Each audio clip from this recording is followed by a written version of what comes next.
আসসালামু আলাইকুম, welcome to Sylheti fresh blog. আজকে ওসমানীনগর দেখলাম যে লাইভ তারা সপ্তাহ সেল করেন, যেমন ধরিলেন ফিশ ওগুলা তারা নিজেরা চাষ করেন, এরপরে নিজেরাও সেল দিন।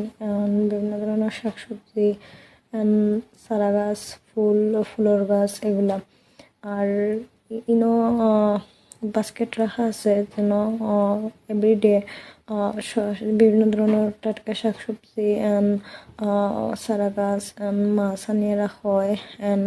যারা ফতে যান তারা বা যারা আসম ক্রেতারা তারা আইয়াল দেখিয়া টাটকা শাকসবজি কিনতে পারবা, ইভেন নিজের হাতে ফাড়িয়া কিনিয়া দেখিয়া নিতে পারবা। কারণ এরকমের উদ্যোগ সিলেটেও ফার্স্ট টাইম দেখা যায়।